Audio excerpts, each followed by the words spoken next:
Bueno, continuando con la colección de grandes ideas de las matemáticas, vamos a iniciar un nuevo libro que se llama Todo es número.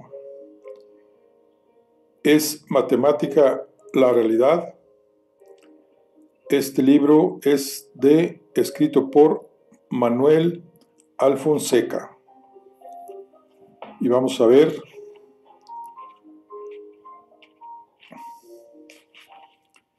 Viene aquí lo que es el índice, la asombrosa historia del número pi, el descubrimiento de pi, cuándo y cómo surgió el símbolo pi, calculando sin medir, para qué sirve calcular las cifras de pi, el secreto de la pirámide. Entonces, ¿existe realmente pi? Pitágoras y los Mathematicoi, el famoso teorema de Pitágoras, música y números, todo el número, la existencia de los números irracionales, la existencia de 5 y solo 5 poliedros regulares convexos. El capítulo 3 trae Platón y las ideas, la cosmología platónica, Aristóteles contra Platón, un ejemplo práctico del método abductivo, normalismo entre los griegos, ideas políticas de Platón y Aristóteles. Capítulo 4, el problema de los universales, realismo y nominalismo, relaciones de equivalencia y clasificaciones, las categorías de Aristóteles, el problema de los universales, algunos ejemplos de universales, nominalismo y realismo de la Edad Moderna, las tres leyes de Kepler. Capítulo 5, la discusión puesta al día, los siglos XX y XXI, los teoremas de incompletitud de Gödel, demostración informal del primer teorema de incompletitud de Gödel, la nueva mente del emperador, la irrazonable efectividad de las matemáticas, otro argumento nominalista contra el realismo platónico, a modo de conclusión. Capítulo 6, la irrazonable efectividad de la ciencia. ¿Son verdaderas las teorías científicas? El debate del realismo y el antirrealismo, la eterna búsqueda de los fundamentos de la materia, argumentos realistas, el método científico, argumentos realistas, el argumento del no milagro, ¿qué es una teoría científica? ¿Pueden ser verdaderas las teorías científicas? El modelo cosmológico estándar. Conclusión. Apéndices, las ecuaciones de Maxwell, la especie biológica como universal, la ecuación cosmológica de Einstein y la expansión del universo. Bibliografía recomendada, libros y recursos de la web. Bueno, ese es el índice del nuevo libro que se llama Todo es número. Y vamos a iniciar con el primer capítulo, que es el capítulo 0. La asombrosa historia del número pi. Vamos a ver.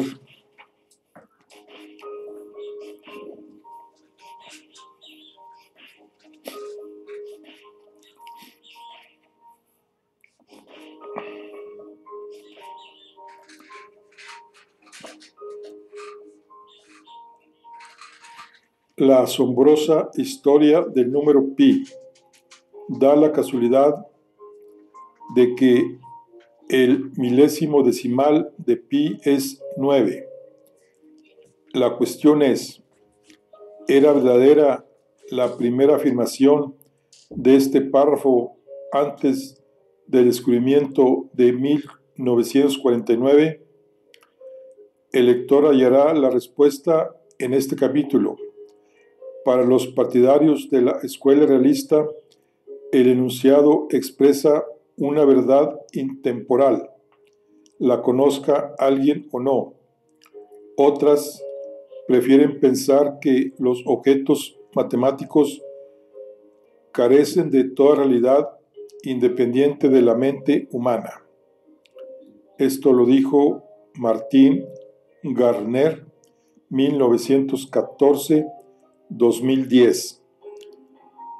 Martin Gardner, en Los millonésimos de Pi, Crónicas marcianas y otros ensayos sobre fantasía y ciencia. Barcelona, Paidós, 1992. El objetivo de este libro queda bien representado por esta cita de Martin Gardner. Existen dos posturas contrapuestas respecto a la posición ontológica de las matemáticas. O bien, las ideas y los conceptos matemáticos son reales, existen fuera de nuestra mente, o no son más que construcciones mentales del hombre. Antes de entrar en una narración estrictamente cronológica, nos detendremos en la historia del número pi, porque nos introduce de una forma atractiva en el debate. A lo largo de la historia, las dos posturas filosóficas sobre la relación entre matemáticas y realidad se han ido alternando. Unas veces domina una, otras veces la contraria. En este libro no vamos a tomar postura, pues no es nuestra intención convencer a nadie. Simplemente procuraremos presentar los argumentos de ambas partes y dejaremos al lector que saque sus propias conclusiones. El descubrimiento de Pi. Uno de los primeros descubrimientos matemáticos de la humanidad fue el hecho de que el cociente del perímetro de un círculo, que se suele llamar circunferencia, y su diámetro, independientemente del tamaño del círculo de que se trate, siempre es el mismo. La circunferencia es un poco más larga que 3 veces el diámetro. Para ser exactos, 3.141592 653 589 793 238 46, etc. veces mayor, donde los puntos suspensivos indican que las cifras decimales continúan indefinidamente. ¿Desde cuándo se sabe esto? Probablemente desde tiempos inmemoriales, quizá desde hace al menos 5.000 años, o quizá no tanto. Vamos a hablar de ello en este capítulo. Es de suponer que los constructores y arquitectos egipcios se interesarían, por motivos prácticos, en conocer la longitud de una circunferencia. Hace muchos siglos que se constituyen edificios circulares. Ahora bien, medir una longitud recta es relativamente fácil. Basta con utilizar una regla. Por ejemplo, un trozo largo de madera cuidadosamente cepillada, en cuyo borde se han señalado marcas equidistantes.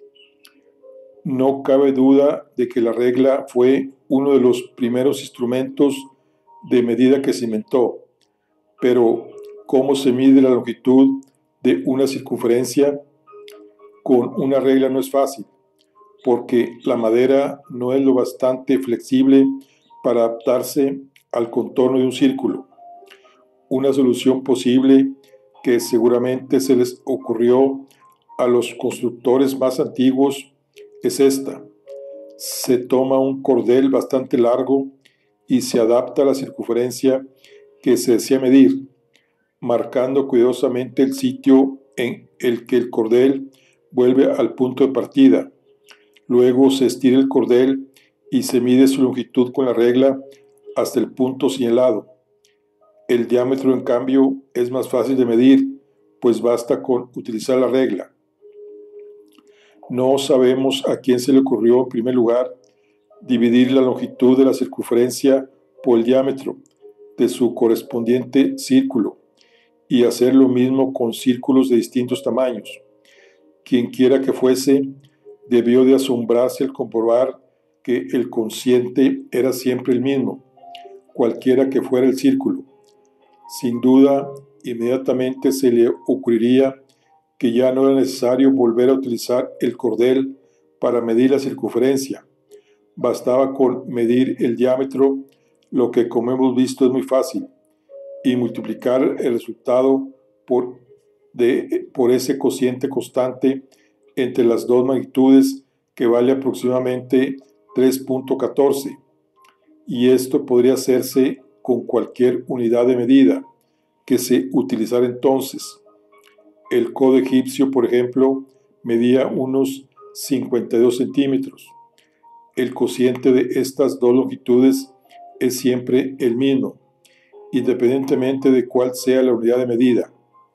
Así, si el diámetro de un círculo es de 1 metro, su circunferencia será igual a 3.14 metros. Pero si es de un codo egipcio, la circunferencia sería igual a 3.14 puntos suspensivos codos egipcios. ¿Sabían los antiguos egipcios calcular con decimales? Pues no, solo operaban con números enteros. Es verdad que conocían y utilizaban números fraccionarios, pero el numerador de sus fracciones, con una sola excepción, era siempre igual a 1. Es decir, solo trabajaban con números enteros y sus inversos. La excepción era la fracción 2/3, que se utilizaba bastante. La obra más famosa de la literatura egipcia dedicada a las matemáticas es el papiro de Rhind,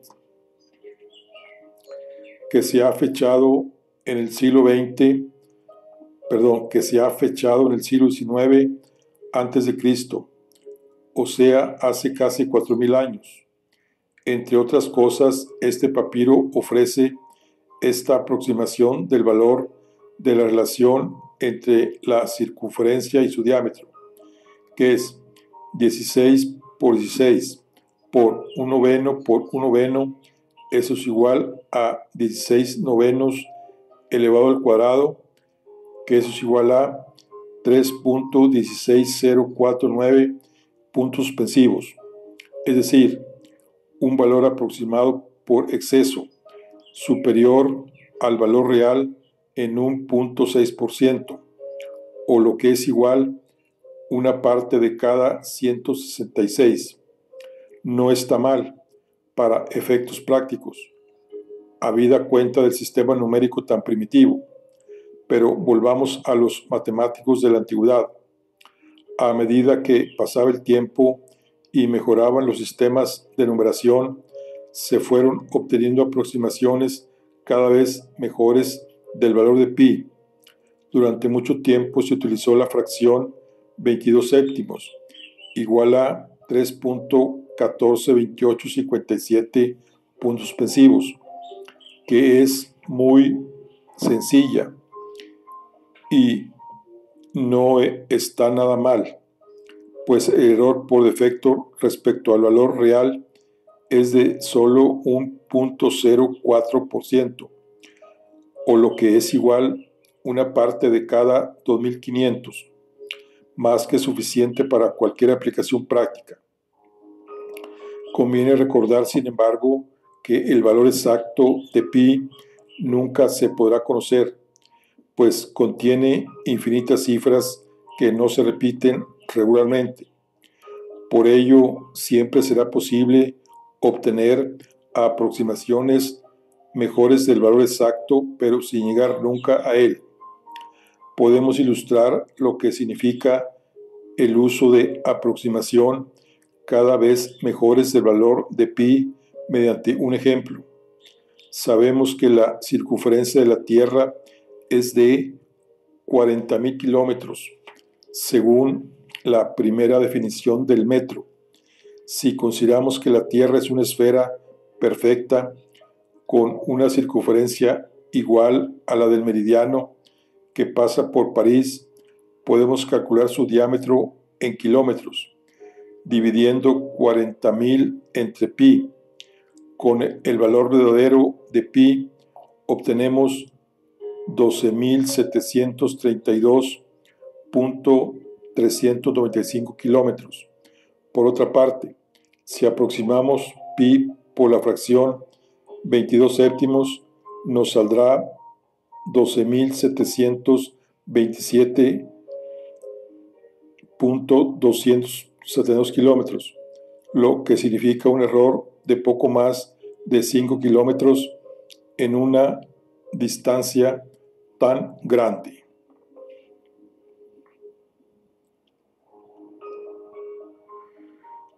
¿Cómo y cuándo surgió el símbolo de pi?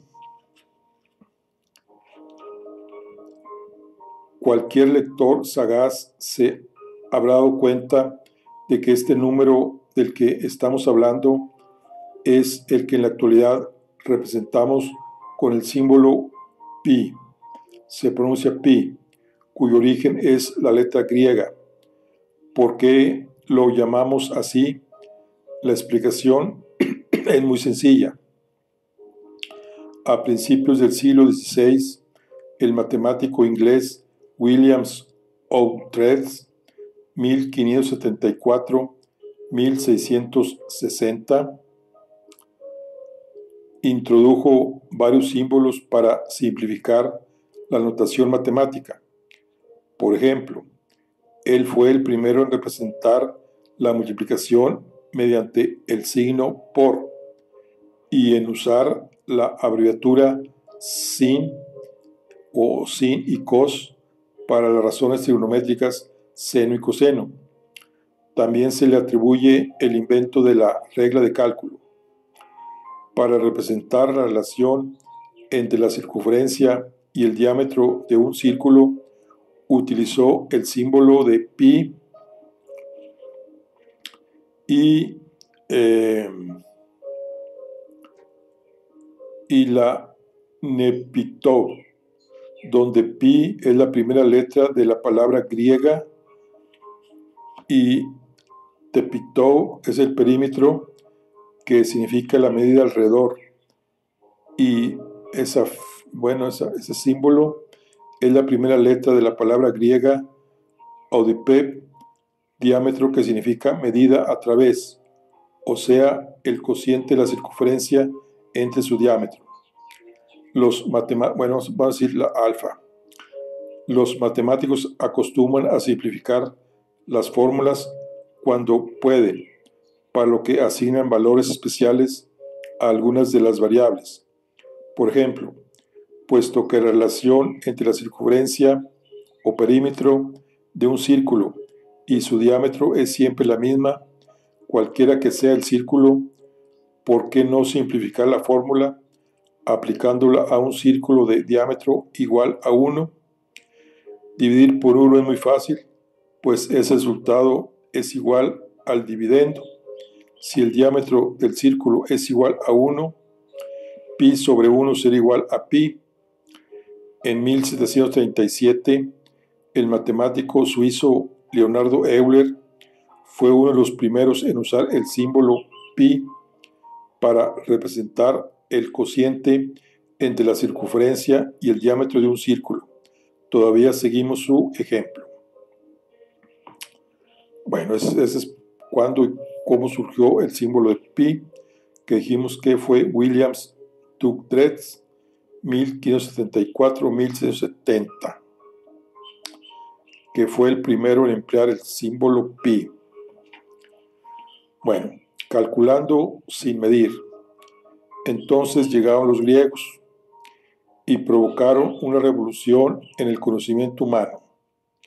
Se les ocurrió la peregrina idea de que es posible deducir las propiedades de las figuras geométricas simplemente pensando de manera abstracta, sin necesidad de medir nada con reglas y cuerdas.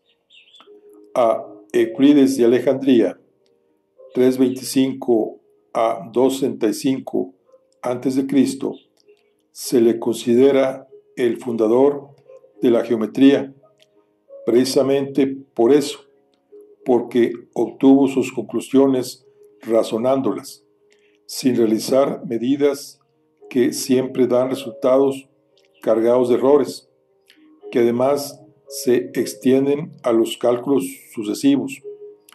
Euclides fue el primero en demostrar, más allá de la observación, que la relación entre la longitud de la circunferencia y el diámetro del mismo círculo tiene que ser siempre la misma. Para ello demostró que las áreas de los círculos son proporcionales al cuadrado de sus diámetros, pero Euclides no calculó el valor de pi. Siguiendo esta línea, Arquímedes de Siracusa, 287-212 a.C., abordó el cálculo del valor de pi mediante razonamientos sencillos. Para ello, inventó lo que se ha dado en llamar método exhaustivo, que consiste en lo siguiente. Número 1. Consideremos un círculo ideal de diámetro exactamente igual a 1. Como sabemos, no importa la unidad de medida. Por lo tanto, la longitud de su circunferencia será exactamente igual a pi. Número 2. Inscribimos dentro del círculo un hexágono regular, lo que quiere decir que los 6 vértices del hexágono tocan con la circunferencia del círculo. Es fácil ver que el perímetro de este hexágono es igual a 3, o sea, 3 veces el diámetro del círculo. Número 3. Ahora dibujamos el hexágono regular circunscrito al círculo, lo que quiere decir que los 6 puntos medios de sus lados tocan con la circunferencia del círculo, pero parte de la superficie del hexágono queda fuera del círculo. No es difícil calcular el perímetro de este hexágono, que debe ser un poco más de 3.4, o sea, 3.4 veces el diámetro del círculo. Número 4. En una figura como esa, se puede observar que la circunferencia está comprendida entre el perímetro y el hexágono inscrito, y el del hexágono circunscrito, así que ahora sabemos, por pura lógica, que está entre 3 y 3.4. No parece una aproximación muy buena, pero este es solo el primer paso. Número 5. En el paso siguiente, repetimos la operación descrita, pero en esta ocasión con un polígono de 12 lados, un dodecágono, inscrito en la circunferencia, y otro dodecágono circunscrito. Ahora el valor de pi estará comprendido entre los perímetros de los dos dodecágonos, lo que permite aproximar su valor entre dos números más cercanos entre sí. 6. A continuación, se construyen los polígonos inscritos y circunscritos de 24 lados cada uno. Para evitar emborronar la figura, en ella solo está dibujado el polígono inscrito. Arquímedes hizo lo mismo 2 veces más, obteniendo primero polígonos de 48 lados y finalmente de 96 lados. 7. Estudiando el perímetro de los polígonos de 96 lados, Arquímedes encontró 2 fracciones, una más grande y otra más pequeña, entre las cuales tiene que encontrarse el valor exacto de pi. La mayor resulta ser la que ya conocemos, 22 séptimos, que es igual a 3.142.857 y puntos sucesivos, y la menor, 223 entre 71, que es igual a 3.140845, etc. Número 8. Por último, Arquímedes encontró una aproximación todavía mejor, que consistió en sacar la medida de las dos fracciones anteriores, lo que le dio el valor de 3.123 entre 994, que es igual a 3.141851, cuyo error respecto al valor verdadero es de una parte por cada 12.155, casi 5 veces más exacta que la fracción de 22 séptimos. Siguiendo con el ejemplo del diámetro de la Tierra, a partir de su circunferencia, el error se reduce, según estos cálculos, a 1 kilómetro más o menos.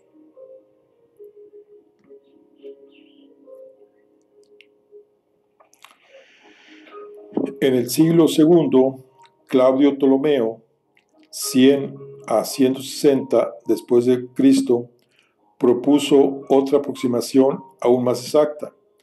La fracción 377 entre 120 es igual a 33.1416666 puntos sucesivos.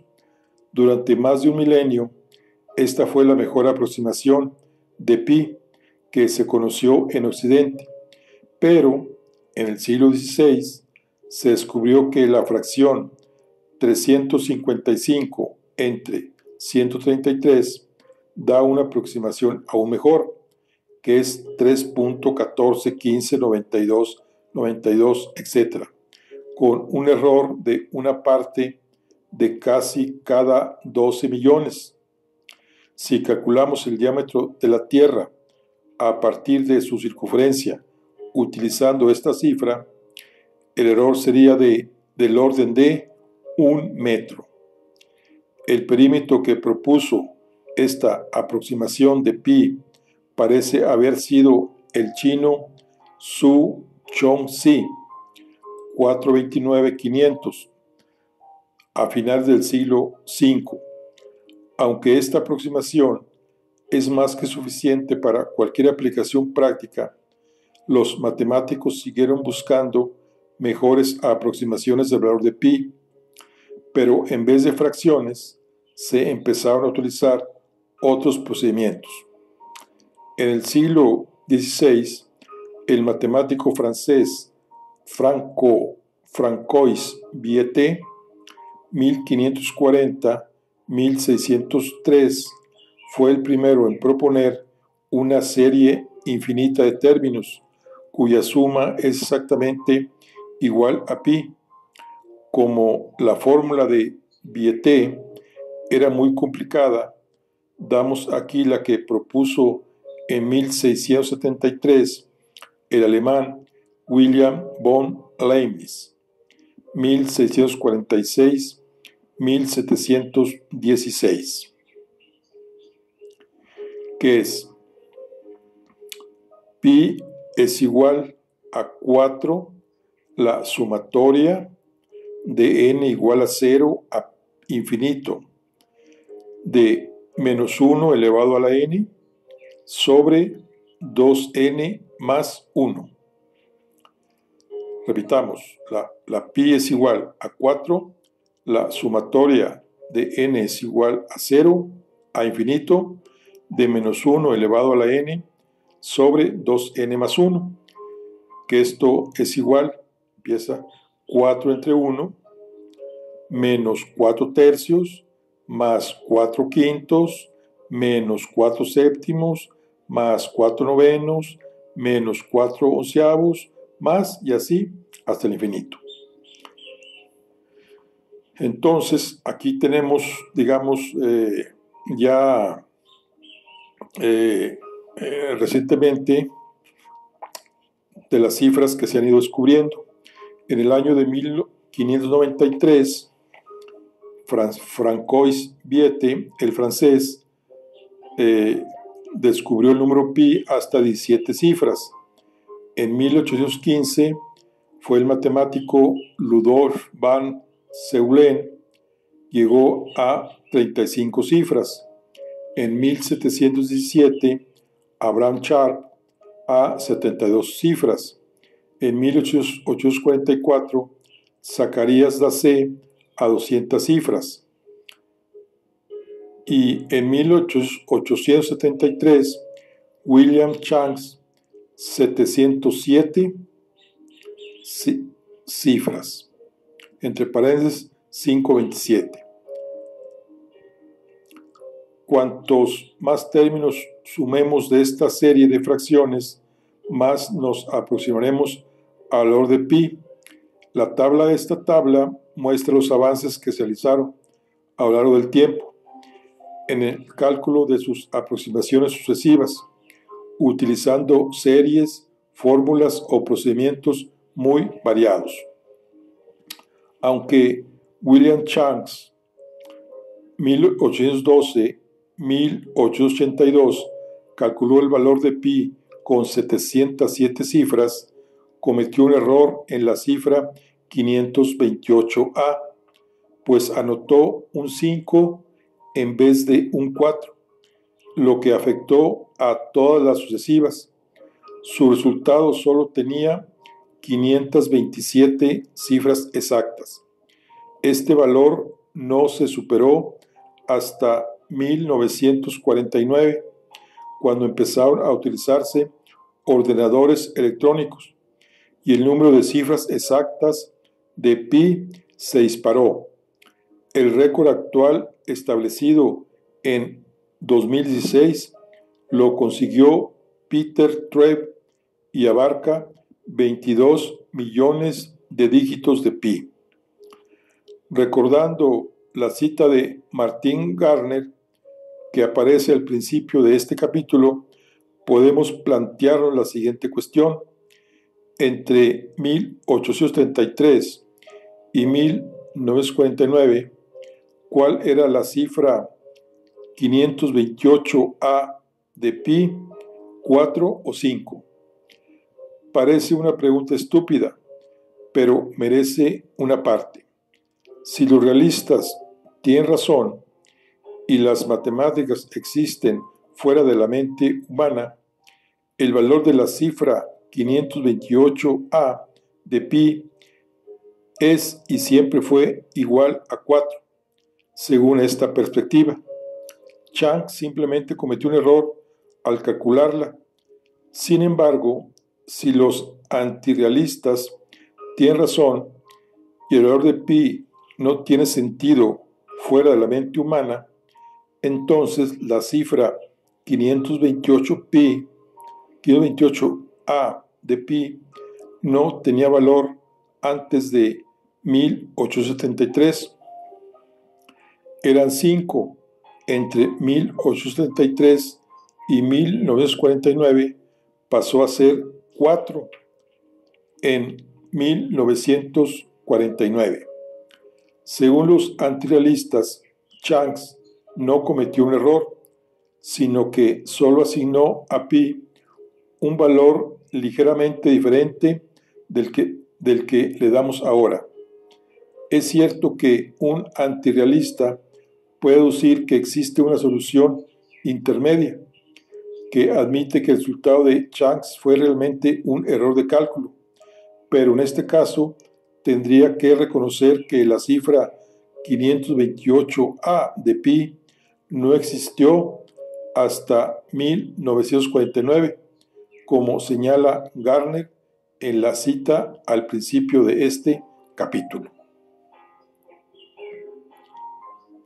O sea que en 1873, que William Chance dijo que eran 707, pues así estaba, hasta que en 1949 se demostró que había un ligero desviación en la cifra 527.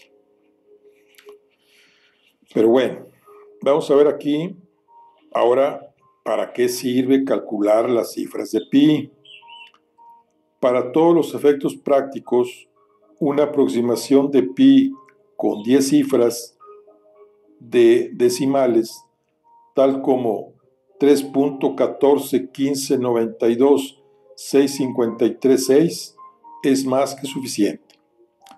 Si la utilizamos para calcular el diámetro de la Tierra a partir de su circunferencia, el error resulta ser de unas 4 micras. ¿Alguien necesita más precisión? Entonces, ¿para qué perder el tiempo calculando más cifras de pi? Uno de los motivos por los que se han seguido calculando más cifras de pi ha sido para aplicar a estas cifras las pruebas de aleatoriedad estadística. En efecto, las cifras de pi parecen ser aleatorias, en el sentido de que cualquier secuencia de cifras que se nos ocurra probar aparece entre las cifras de pi un número de veces inversamente proporcional a su longitud. Veamos algunos ejemplos. Primero, si las cifras de pi cumplen las condiciones de aleatoriedad, cualquier secuencia de una sola cifra debería aparecer aproximadamente un 10% de las veces en cualquier secuencia de cifras de pi, arbitrariamente grande. Si tomamos, por ejemplo, los primeros 1.000 millones de cifras de pi, cada cifra debería aparecer aproximadamente 100 millones de veces. Veamos cuántas veces aparece. El 0, 99.99 millones. El 1, 99.99 millones. El 2, 100 millones.00. El 3, 99 millones.98. El 4, 100 millones.01. El 5, 99 millones.998. El 6, 100 millones.010.87. El 7, 99 millones.996.061. El 8, 100.001.839. Y el 9, 100.000.273. Número 2. Lo mismo ocurre con las 100 secuencias posibles de dos cifras de 00 a 099, cada una de las cuales aparece aproximadamente 10 millones de veces. Número 3. También se cumplen las condiciones de aleatoriedad con las secuencias de tres cifras de 000 a 999, cada una de las cuales aparece aproximadamente 1.000.000 de veces. Y número 4, y así sucesivamente. Si las cifras de pi cumplen las condiciones de aleatoriedad, como se ha visto hasta el momento, parecería razonable pensar que el valor de pi debería ser aleatorio, nada más lejos de la realidad. Existe otra medida, la complejidad de Kolmogorov, que analiza la aleatoriedad de un número comprobando hasta qué punto puede comprimirse. El valor de pi puede comprimirse enormemente, pues cualquier algoritmo de los que se utilizan para calcular billones de cifras de pi es mucho más corto que el número pi y lo representa exactamente, al menos lo representaría si lo dejáramos ejecutarse un tiempo infinito. Así que en pi tenemos la contradicción aparente de un número cuyas cifras parecen aleatorias, pero que en realidad no lo son, pues su valor es completamente determinista. Los informáticos también están interesados en calcular muchas cifras de pi para comprobar la eficiencia de distintos tipos de ordenadores. En efecto, es posible compararlos midiendo el número de cifras exactas de pi que pueden calcular en un tiempo dado mediante el mismo algoritmo. También se pueden comprobar distintos algoritmos ejecutándolos en el mismo ordenador. Finalmente, el cálculo de pi se ha utilizado también como problema de prueba, es decir, para comprobar que los ordenadores nuevos funcionan adecuadamente sin cometer errores. Queda visto, pues, que el cálculo de las cifras de pi tiene más aplicaciones de lo que la mayoría piensa. Bueno, ahora vamos a ver el secreto de la pirámide.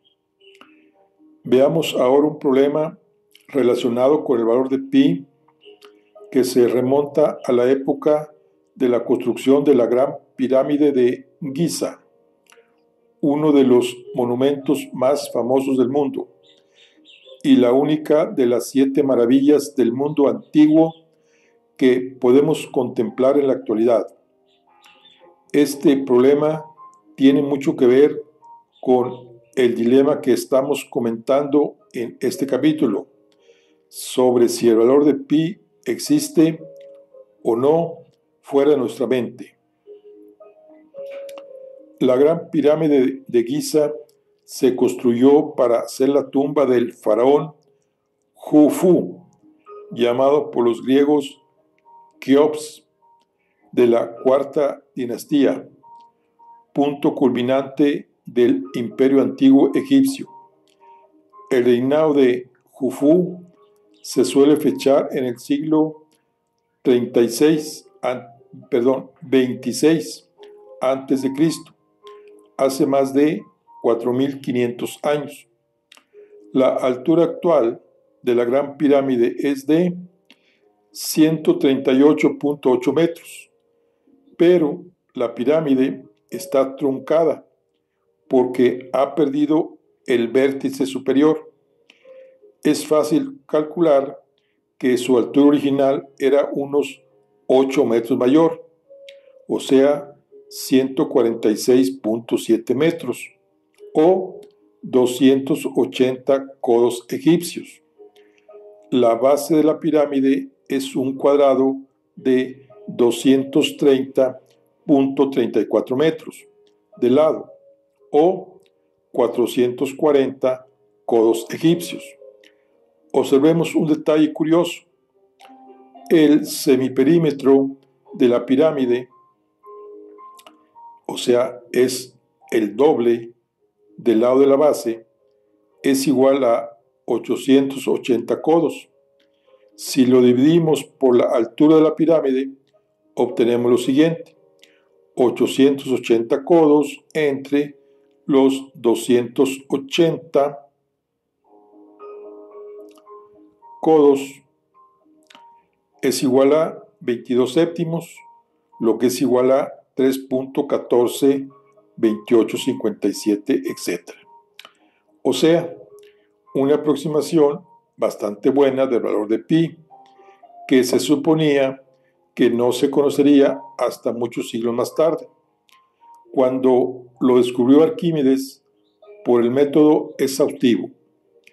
De hecho, esta aproximación es mucho mejor que la del papiro de Rin, que sabemos que se redactó unos 700 años después de la construcción de la Gran Pirámide. ¿Cómo se explica? Hay al menos 4 posibilidades. Número 1. Los constructores egipcios de la cuarta dinastía conocían ya la aproximación de pi por la fracción 22 séptimos, descubierta 2 milenios después por Arquímedes. Cuando el imperio antiguo terminó de manera abrupta, dio paso al primer período intermedio, que fue una edad oscura. En aquel interín debieron de perderse esos conocimientos matemáticos, lo que explicaría que los constructores del Imperio Medio que le sucedió solo conocieran una aproximación menos exacta de pi. Número 2. Es una pura casualidad. En la segunda pirámide de Giza, la del faraón Kefren o Jafra, el cociente de ambas medidas es exactamente igual a 3, o lo era cuando la pirámide estaba completa. En la tercera pirámide, la más pequeña, la del faraón Menkaure o Miserinos, la relación es mayor entre 3.2 y 3.3. El conjunto de las tres pirámides presenta un rango de valores comprendidos entre 3 y 3.3, que en la primera, la más grande, esa relación fuera de 22 séptimos, 3.14, etc., puede ser efecto del azar. Número 3. Los extraterrestres enseñaron a los egipcios cómo construir pirámides. Hacer esa relación igual a una buena aproximación de pi fue un mensaje simbólico para que civilizaciones posteriores, como la nuestra, pudieran intuir que ellos estuvieron aquí y vinieron a ayudarnos. Aunque parezca sorprendente, esa explicación se ha propuesto en serio y ha dado lugar a un gran número de ideas esotéricas, a cual más absurdas, sobre la gran pirámide de Giza. Y número 4, pudiera ser alguna otra razón distinta de las tres anteriores. La primera explicación es poco verosímil. Los conocimientos técnicos no suelen perderse con tanta facilidad, a menos que sean muy complejos. Por ejemplo, durante la Edad Media europea, que algunos llaman Edad Oscura, tras la caída del Imperio Romano de Occidente, no solo se conservaron los avances técnicos de los romanos, sino que se añadieron otros muchos, como los que posibilitaron la construcción de los molinos de agua y de aire, el arado de reja, el arnés y el estribo, la chimenea, el arbotante y el reloj mecánico, entre otros muchos. No parece probable que un dato técnico tan sencillo como la fracción 22 séptimos hubiese caído en el olvido durante milenios. La segunda explicación no parece razonable. Lo sería si en la Gran Pirámide el cociente entre el semiperímetro y la altura hubiese sido 3.1, por ejemplo, pero que sea precisamente 22 séptimos parece demasiada casualidad. ¿Qué podemos decir sobre la tercera explicación? Entre otras cosas, que esos extraterrestres son demasiado simples e inocentes. Si querían legarnos una buena aproximación de pi, ¿por qué conformarse con 22 séptimos? ¿Por qué no utilizar una mucho más exacta? Además, si disponían de tantos conocimientos como para poder realizar viajes interestelares, tendrían que conocer el valor de pi al menos con varios billones de cifras exactas, como nosotros. ¿Por qué contenerse con 3? Ante esa situación, la mayor parte de los investigadores han optado por la cuarta alternativa. ¿Alguna otra explicación? Sí, pero ¿cuál? Se han propuesto 2, que parecen bastante razonables. Inciso A.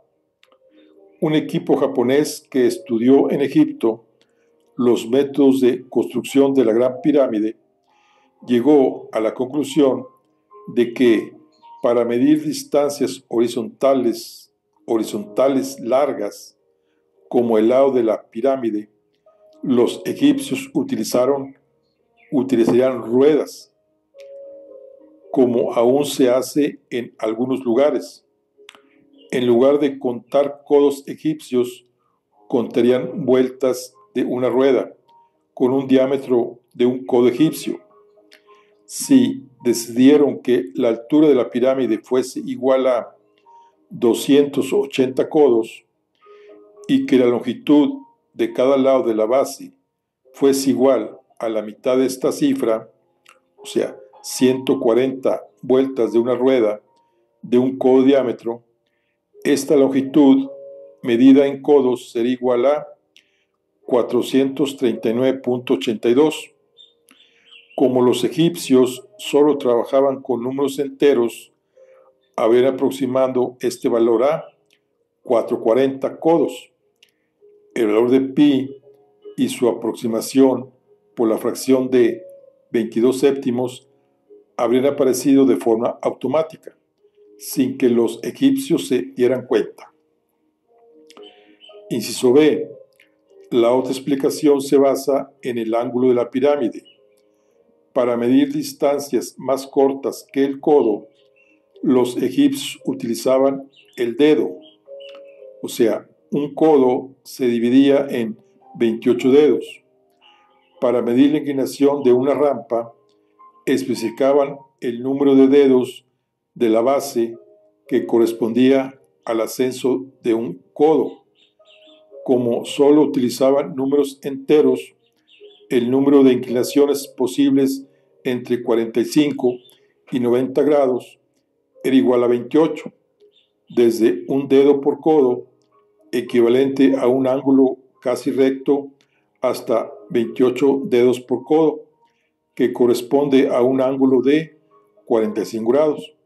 Según estos cálculos, la inclinación de la Gran Pirámide es de 22 dedos horizontales por cada 28 verticales, por lo que la relación entre el doble de la longitud de la base, el semiperímetro y la altura resulta ser 4 por 22 entre 28, que es igual a 88 entre 28, es igual a 22 séptimos. De nuevo, en este caso aparece el valor 22 séptimos. Una buena aproximación de phi aparece en los resultados. En la figura 22 tenemos aquí que en la base son 22 dedos y la altura son 28 dedos, lo que es un codo egipcio. Entonces la inclinación de la Gran Pirámide de Giza es de 51 grados 52 minutos. Puede obtenerse avanzando 22 dedos en horizontal, mientras uno se eleva 28 dedos en vertical. O sea que de acuerdo a esto sería 51 grados 52 minutos. El método 4B tiene la ventaja adicional de que explica también la forma de las otras dos pirámides. La de Kefren se habría construido con una inclinación de 21 dedos por codo, por lo que la relación valdría en este caso 3, que es 4 por 21 entre 28 igual a 84 entre 28 igual a 3, lo que es correcto. Y en la de otra pirámide, la de Miserinos, la inclinación sería de 23 dedos por codo, lo que da 4 por 23 entre 28 igual a 23 séptimos igual a 3.28, que es efectivamente entre 3.2 y 3.3.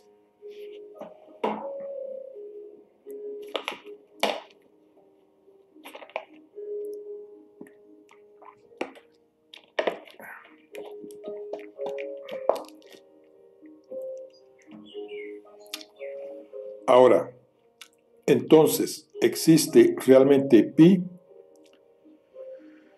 Dios hizo los números naturales.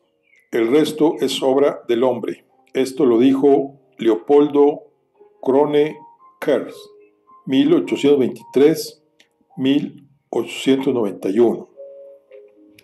Supongamos que damos por buena la cuarta explicación que hemos visto en el apartado exterior, o sea, que los egipcios habrían medido la base de la gran pirámide por medio de ruedas de un codo de diámetro, contando un número exacto de vueltas. Fuera o no esta la realidad, podría haber ocurrido perfectamente, y eso es todo lo que importa para este razonamiento. Solo por el hecho de haber utilizado este método de medida, el valor de pi se habría introducido sin planteamiento previo en las dimensiones de la pirámide, a pesar de que los egipcios de la época quizá ni siquiera supieran que la razón entre la circunferencia y el diámetro es constante. Es decir, es posible que no conocieran la existencia del número pi. Podemos entonces afirmar que pi, como cualquier otra estructura matemática, es una creación de la mente humana, que no hay nada en la naturaleza que nos fuerce a aceptar que el valor de pi existe realmente fuera de nuestra mente. ¿No parece esto indicar que el valor de pi no fue inventado, sino descubierto, y por lo tanto existía antes de que ningún ser humano se percatara de él? Contra esta postura hay pensadores que opinan que los objetos matemáticos no existen, sino que son una pura creación de la mente humana, como el juego del ajedrez, que a menudo se presenta como un contraejemplo. En efecto, el ajedrez se basa en reglas muy bien establecidas. Está muy claro quién gana y quién pierde, o cuando una partida termina en tablas.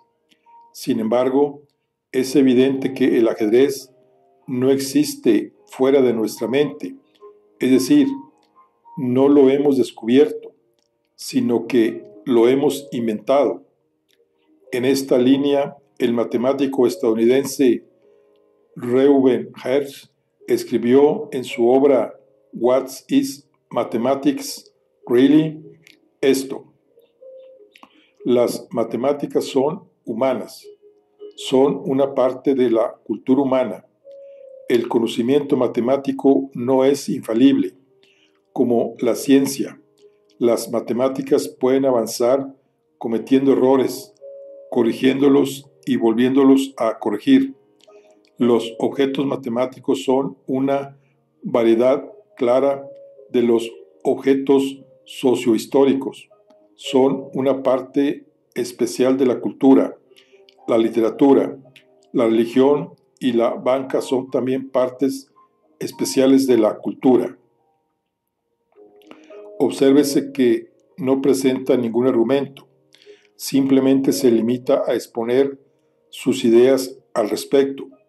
Curiosamente, los antiplatónicos suelen acusar a los platónicos de hacer precisamente esto. Estos dos enfoques son muy antiguos. Con la aparición de la civilización griega y de Pitágoras y de su revolucionaria idea de realizar operaciones matemáticas sin contar ni medir, sin ninguna relación con objetos externos concretos, surgió la matemática pura e inmediatamente se planteó una cuestión que, como vemos, ha seguido apasionando a los pensadores a lo largo de la historia. ¿Existen de verdad estas ideas matemáticas o son solo elucubraciones sin ninguna relación con la realidad? Pitágoras respondió a esta pregunta inclinándose decididamente por la primera opción. Para él, no solo los objetos matemáticos mentales eran reales, sino que eran más reales que el resto de la realidad, que estaría basada en ellos, porque según Pitágoras, todo es número. La influencia de Pitágoras dejó huella en sus compatriotas. Alrededor de un siglo después de su muerte, el filósofo griego Platón afirmó que existe realmente un mundo de las ideas, un mundo eterno, situado fuera del espacio y del tiempo. Una de las formas de los seres de este mundo son las ideas matemáticas, a las que los seres humanos tenemos acceso gracias a la facultad de pensar. Oponiéndose a Platón, Aristóteles sostuvo que el mundo de las ideas no existe como realidad independiente. A juicio de éste, su lugar lo ocupaba el mundo de las nociones, que solo existen dentro de nuestra mente. Esta discusión volvió en términos parecidos durante la Edad Media, a través del problema de los universales, que consiste en saber si solo existen seres individuales, este perro y aquel perro, y el concepto de perro es una creación de la mente humana, nominalismo, o bien, si dicho concepto existe realmente fuera de nuestra mente, realismo.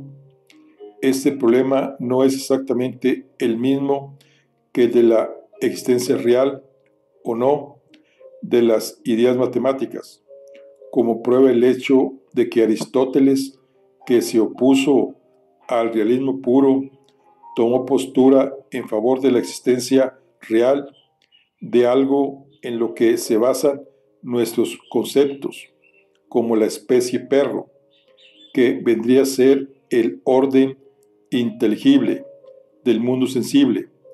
Por eso a Aristóteles se le considera realista moderado. Aplicando las matemáticas, el realismo moderado vendría a decir esto: podemos entender el mundo porque presenta regularidades en el espacio y el tiempo. Las matemáticas son un modo de describir estas regularidades. Según esta afirmación, el número pi y su valor solo serían un modo de representar la regularidad que realmente existe en la naturaleza, según la cual el cociente de la longitud de la circunferencia de un círculo dividida por el diámetro de ese círculo da siempre el mismo valor, cualquiera que sea la unidad de medida que se utilice y el tamaño del círculo. En todas las épocas ha habido defensores a las tres posturas: los platónicos realistas, realistas moderados y nominalistas. En el último siglo, la discusión se ha exacerbado. En estos momentos, los defensores de cada una de ellas están muy activos. A veces presentan argumentos bastante sólidos y es difícil tomar partido por una de manera firme. Naturalmente, cada uno de nosotros tiende a apoyar una u otra postura, pero nadie se atreve a asegurar que haya una clara vencedora. A lo largo de este libro seguiremos la historia de la evolución del pensamiento humano respecto a la realidad o no de las ideas matemáticas. Se partirá de las civilizaciones antiguas. Nos detendremos en los griegos, así como en la disputa medieval, y llegaremos hasta la actualidad. Algunas de las citas que se aportan en este volumen son del año 2018. La disyuntiva de la realidad de las ideas matemáticas está estrechamente vinculada a la cuestión equivalente de si los objetos de la ciencia, átomos, electrones, genes, etc., tienen existencia real, independientemente de nuestras ideas. Por eso, el último capítulo del libro está dedicado a este problema tan importante que se apoya en una constatación que también puede formularse como pregunta: ¿por qué funciona la ciencia? Bueno, aquí concluimos nuestro capítulo 0, que estamos con el libro de Todo es número, es matemática la realidad, de Manuel Alfonseca. Estamos con la colección de grandes ideas de las matemáticas. Nos vemos en la siguiente. Hasta luego.